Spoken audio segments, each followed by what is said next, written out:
षड्दव शोधन की विधि। उपमन्यु कहते हैं, यदुनंदन इसके बाद गुरु शिष्य की योग्यता को देखकर उसके संपूर्ण बंधनों की निवृत्ति के लिए षड्दव शोधन करे।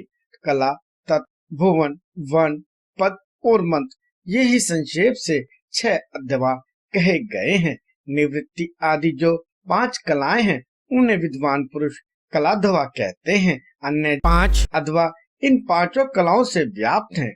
शिव तत्व से लेकर भूमि पर्यंत जो 26 तत्व हैं उनको तत्वाध्वा कहा गया है। यह अध्वा शुद्ध और अशुद्ध के भेद से 2 प्रकार का है। आधार से लेके उन्माद तक पूर्णाध्वा कहा गया है। यह भेद और उपभेदों को छोड़कर 60 है। रुद्र स्वरूप जो 50 वर्ण हैं उन्हें वर्णाध्याय की संज्ञा दी गई है। पदों को पदाध्याय कहा गया है, जिसके अनेक भेद हैं। सब प्रकार के उपमंत्रों से मंत्राध्याय होता है और जो परम विद्या से व्याप्त है, जैसे तत्नायक शिव की तत्व से गणना नहीं होती, उसी प्रकार उस मंत्र नायक महेश्वर की मंत्रध्वा से गणना नहीं होती। कलाध्वा व्यापक है और अन्यध्वा व्यापा है। जो इस बात को ठीक ठीक नहीं जानता वह अध्यशोधन का अधिकारी नहीं है। जिसने 6 प्रकार के अध्वा का रूप नहीं जाना वह उनके व्यापक भाव को समझ ही नहीं सकता। इसलिए अध्वाओं के स्वरूप तथा उनके व्यापक भाव को ठीक ठीक जानकर ही अध्यशोधन करना चाहिए। पूर्ववत कुंड और मंडल निर्माण का कार्य वहां करके पूर्व दिशा में 2 हाथ लंबा चौड़ा कलश मंडल बनाए। तत्पश्चात शिवाचार्य शिष्य सहित स्नान और नित्य कर्म करके मंडल में प्रविष्ट हो पहले की ही भांति शिव जी की पूजा करे। फिर वहां लगभग 4 सेर चावल से तैयार की गई खीर में से आधा प्रभु को नैवेद्य लगा दे और शेष खीर को होम के लिए रख दे। पूर्व दिशा की ओर बने हुए अनेक रंगों से अलंकृत मंडप में गुरु 5 कलशों की स्थापना करे। 4 को तो चारों दिशाओं में रखे और एक को मध्य भाग में। उन कलशों पर मूल मंत्र के नमः शिवाय इन 5 अक्षरों को बिंदु और नाद से युक्त करके उनके द्वारा कल्प विधि का ज्ञाता गुरु ईशान आदि ब्रह्मों की स्थापना करे। मध्यवर्ती कलश पर ओम नम ईशानाय नमः ईशानम स्थापयामि कहकर ईशान की स्थापना करे। पूर्ववर्ती कलश पर ओम मम तत्पुरुषाय नमः तत्पुरुषम स्थापयामि कहकर तत्पुरुष के दक्षिण कलश पर ओम शिव अघोराय नमः अघोरम स्थापयामि कहकर अघोर की वाम या उत्तर भाग में रखे हुए कलश पर ओम वामदेवाय नमः वामदेवम स्थापयामि कहकर वामदेव की तथा पश्चिम के कलश पर ओम यम सजोजाताय नमः सुजोजातम स्थापयामि कहकर सजोजात की स्थापना करे। तदंतर रक्षा विधान करके मुद्रा बांधकर कलशों को अभिमंत्रित करे।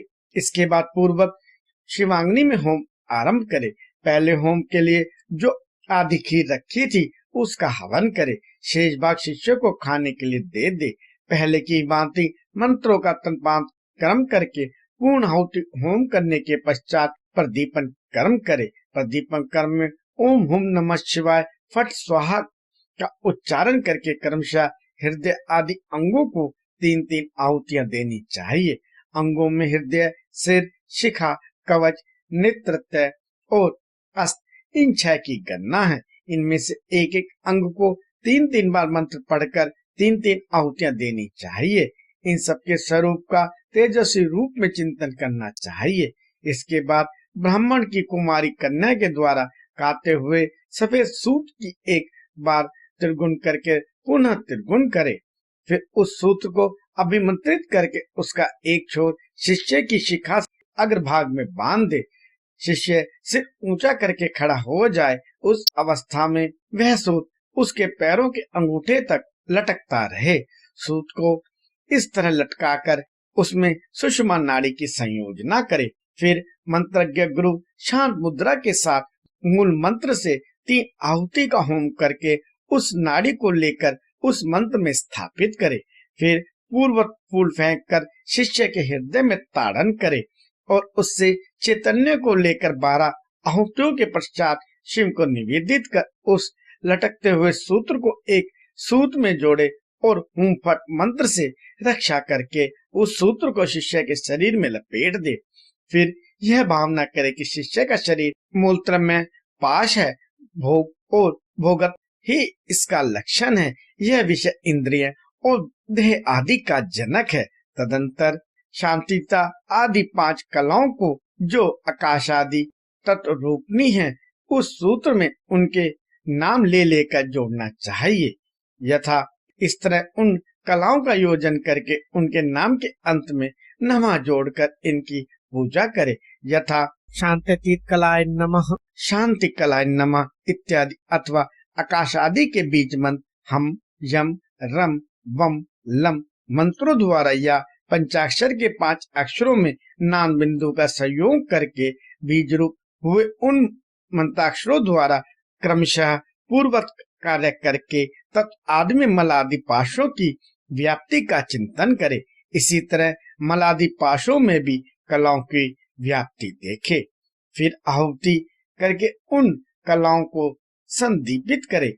तदंतर शिष्य के मस्तक पर पुष्प से ताड़न करके उसके शरीर में लपेटे हुए सूत को मूल मंत्र के उच्चारण पूर्वक शांत्यतीत पद में अंकित करे। इस प्रकार क्रमशः शांत्यतीत से आरंभ करके निवृत्ति कला पर्यंत पूर्वोक्त कार्य करके आहुतियां देकर मंडल में पुनः शिव का पूजन करे।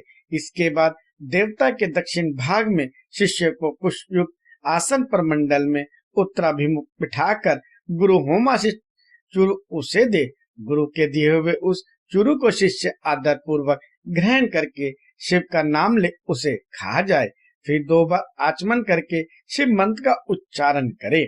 इसके बाद गुरु शिष्य को दूसरे मंडल में शिष्य को पंचगव्य दे।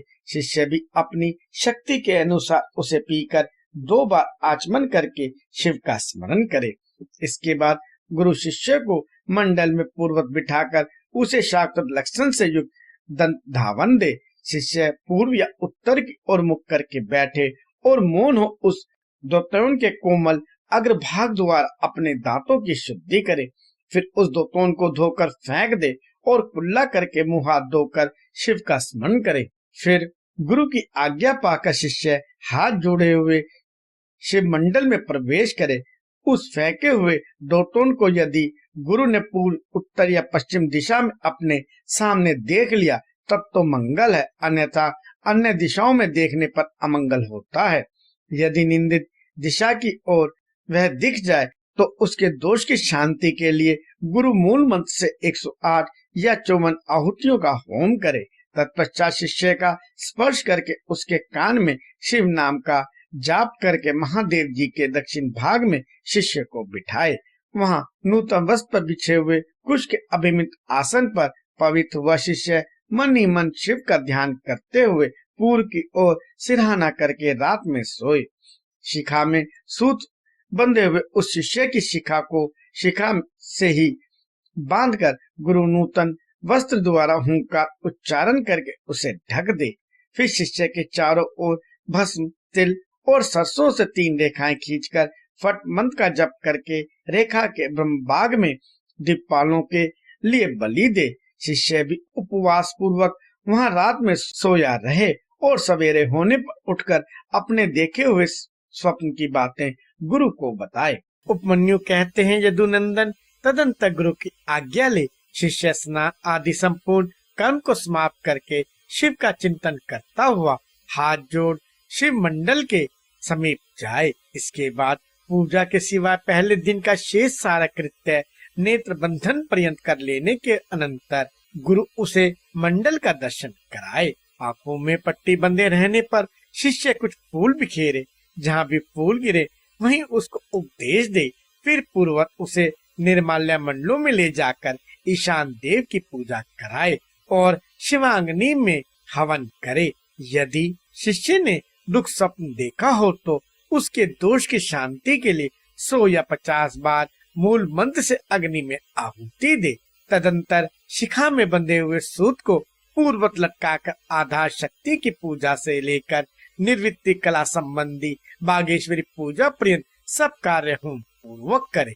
इसके बाद निर्वृत्ति कला में व्यापक सती बागेश्वरी को प्रणाम करके मंडल में महादेव जी के पूजन पूर्वक 3 आहुतियां दे। शिष्य को एक ही समय संपूर्ण योनियों में प्राप्त कराने की भावना करे। फिर शिष्य के सूत में शरीर में ताड़न प्रोक्षण आदि करके उसके अंतर चिंतन्य को लेकर द्वादशांत में निवेदन करे। फिर वहां से भी उसे लेकर आचार्य मूल मंत्र से साक्षात मुद्रा द्वारा मानसिक भावना से एक ही साथ संपूर्ण योनियों में संयोग करे। देवता की 8 जातियां हैं। त्रियक योनियों, पशु पक्षियों की 5 और मनुष्य की 1 जाति। इस प्रकार कुल 14 योनियां हैं। उन सब में शिष्य को एक साथ प्रवेश कराने के लिए गुरु मन ही मन भावना द्वारा शिष्य की आत्मा को यथोचित रीति से बागेश्वरी के गर्भ में निविष्ट करे। बागेश्वरी में गर्भ की सिद्धि के लिए महादेव जी का पूजन प्रणाम, उनके निमित्त हवन करके यह चिंतन करे कि यथावत रूप से वह गर्भ सिद्ध हो गया। सिद्ध हुए गर्भ की उत्पत्ति, कर्मानुवृत्ति, सरलता, भोग प्राप्ति और पराप्रीति का चिंतन करे। तत्पश्चात उस जीव के उद्धार तथा जाति, आयु एवं भोग के संस्कार की सिद्धि के लिए 3 आहुतियों का हवन करके श्रेष्ठ गुरु महादेव जी से प्रार्थना करे। भोक्तृत्व, विषय आसक्ति अथवा भोक्ता और विषय शक्ति रूप मल के निवारण पूर्वक शिष्य के शरीर का शोधन करके उसके त्रिविध पाश का उच्छेद कर डाले। कपट या माया से बंधे हुए शिष्य के पास का अत्यंत भेदन करके उसके चैतन्य को केवल स्वच्छ माने। फिर अग्नि में पूर्ण आहुति देकर ब्रह्मा का पूजन करे। ब्रह्मा के लिए 3 आहुति देकर उन्हें शिव की आज्ञा सुनाए। पितामह, यह जीव शिव के परम पद को जाने वाला है, तुम्हें इसमें विघ्न नहीं डालना चाहिए। यह भगवान शिव की गुरुतर आज्ञा है। ब्रह्मा जी को शिव का यह आदेश सुनाकर उनकी विधिवत पूजा और विसर्जन करके महादेव जी की अर्चना करे और उनके लिए 3 आहुति दे। तत्पश्चात निर्वृत्ति द्वारा शुद्ध हुए शिष्य के आत्मा का पूर्वत उद्धार करके अपनी आत्मा एवं सूत्र में स्थापित कर वागीश का पूजन करे। उनके लिए 3 आहुति दे और प्रणाम करके विसर्जन कर दे। तत्पश्चात निवृत्त पुरुष प्रतिष्ठा कला के साथ सानिध्य स्थापित करे। उस समय एक बार पूजा करके 3 आहुति दे और शिष्य के आत्मा के प्रतिष्ठा कला में प्रवेश की भावना करे।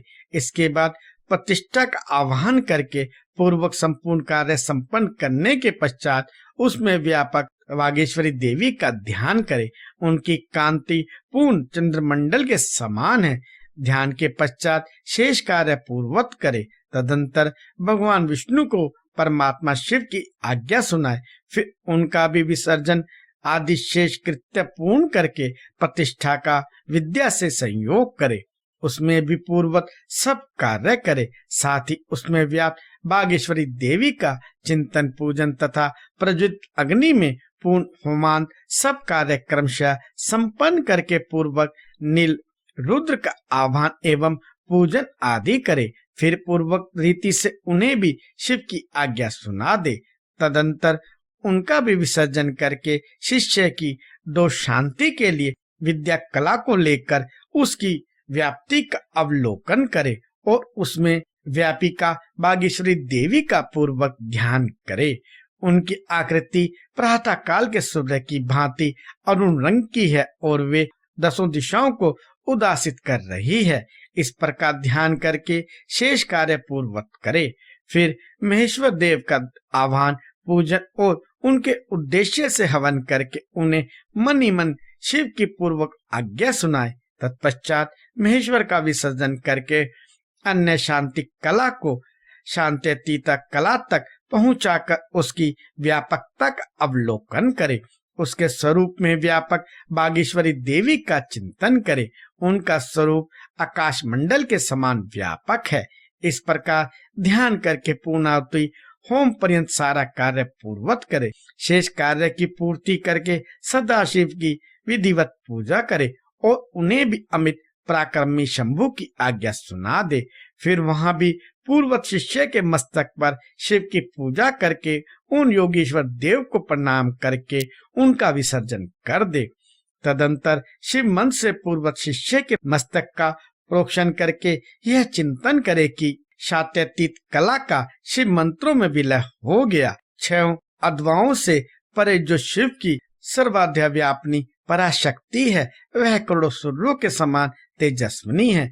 ऐसा उसके स्वरूप का ध्यान करे। फिर उस शक्ति के आगे शुद्ध स्फटिक के समान निर्मल हुए शिष्य को ले आकर बिठा दे और आचार्य कैंची को धोकर शिव शास्त्र में बताई हुई पद्धति के अनुसार सूत्र सहित उसकी शिखा का छेदन करे। उस शिखा को पहले गोबर में रखकर फिर ओम नमः शिवाय वोषट का उच्चारण करके उसका शिवाग्नि में हवन कर दे।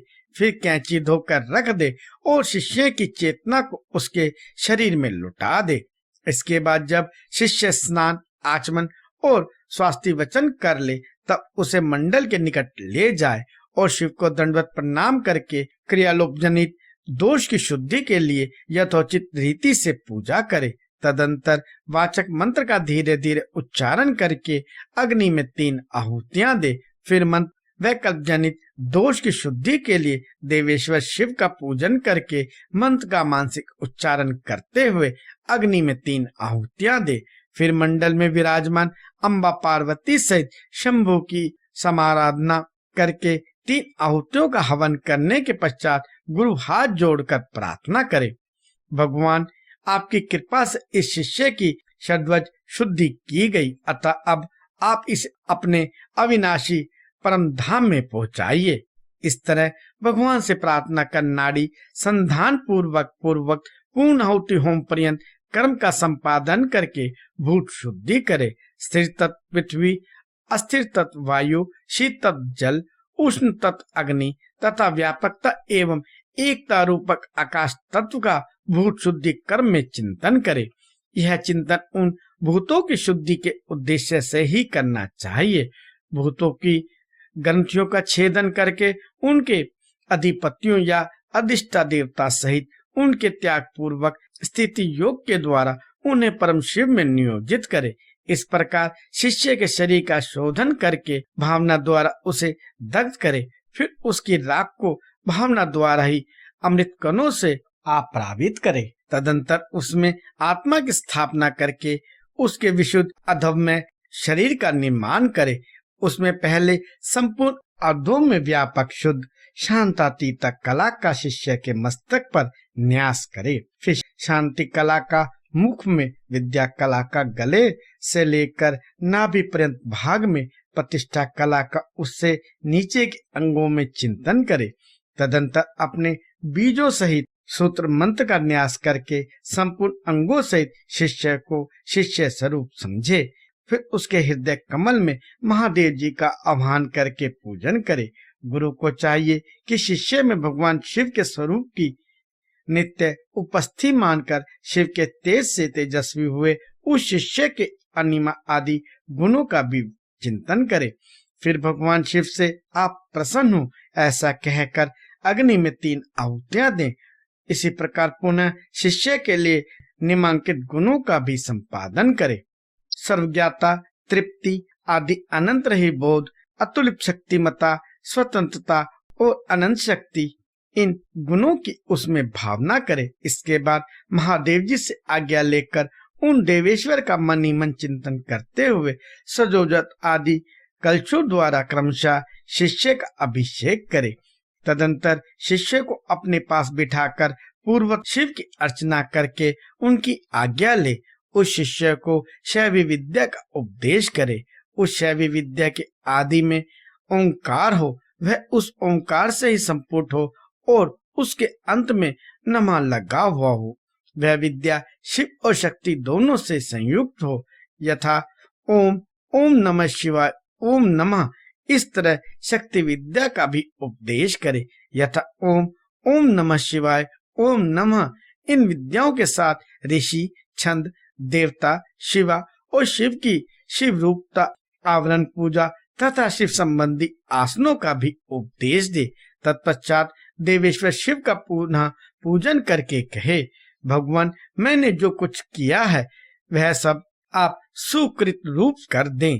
इस तरह भगवान शिव से निवेदन करना चाहिए। तदंतर शिष्य सहित गुरु पृथ्वी पर दंड की भांति गिरकर महादेव जी को प्रणाम करे।